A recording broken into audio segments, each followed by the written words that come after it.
Hi, Benny Chavez with Amberwood Real Estate. I'd like to share a story with you. A few weeks back, I was walking out of the donut shop in the morning. I don't know, it was probably like 6:30 in the morning, and a gentleman stopped me and said, "Is that the kind of car you drive when you work really hard?" And of course I answered, "Yeah." And then as he walked away, I thought to myself, I got into my car and drove off, but I thought about it, and it's crazy. It's not, and let me just say something. My car is not like a Lamborghini or a Ferrari or a Rolls Royce or anything big like that. But it's a Mercedes convertible. It's the S model convertible, and it's not a car that you drive because you work hard. I think it's a car that you drive because you fell in love with that car, and the reason I wanted to share this with you is because this goes really, really deep. It goes all the way back to when I was 17 years old. It was the first time I ever saw an S coupe, which is what I have now, but I have the convertible version of it. Of course, a much newer model. But back then, I think the one that I saw was a 1999 model, or 99, and so it was a square body, two-door coupe S-Class. So imagine the flagship S large Mercedes four-door, right, being chopped in half into a two-door coupe, right? To me, that was like, oh my gosh, like it was like a luxury version of a Cadillac Eldorado to me, right? Even though a Cadillac Eldorado is already a luxury vehicle, this was like to the 10th power, right?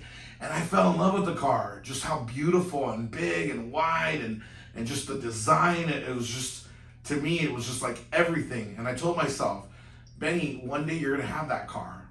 Well, unfortunately, from 17, I didn't get that car until I turned 39 years old. And of course, not the 1999 version. I ended up getting a 2018 version. But the thing is, I never lost that dream. And if I could show you my vision boards over the years, I kept putting that car in there. Now, a lot of you might be thinking, oh, it's just the car, Benny. You could just go to the store and get that tomorrow, right? Well, yes and no. You got to remember the price of this vehicle is a six-figure price. And so there is a substantial down payment required unless you want to have this extremely high monthly payment that could equal a mortgage on a house. So you want to put a good down payment on it. And then even after putting a good down payment on it, it's still a substantial payment every month. So if you want to keep that car and not have it taken away from you, you have to like really, and I know this might sound really dumb to a lot of you, but you have to really make sure that you're in a good position to do it. Now, here's the thing: if you don't risk, you don't get. And some of you might be going, Benny, why don't you talk about this like in terms of a home? Well, yeah, that's in there too. But at that time, for me, it was this car, right? It's a dream car that I want. There's still that dream house that I want too, and I'm working slowly to get there, or working fast to get there. But just like my watch, right? My different watches that I own over the years, they've been on my goal boards, and they're things that I've wanted. And so, everything that I've ever got in my life that I ever wanted, I always wrote it down and put it on a vision board.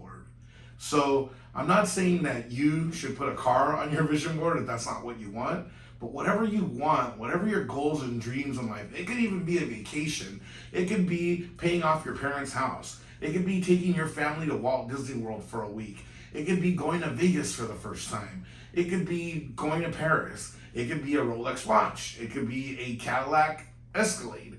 Whatever your dreams and goals are, I encourage you highly to write them down and create a vision board, and you will soon realize those goals and dreams. Wishing you the best success in 2024, Benny Chavez, LA Home Guy.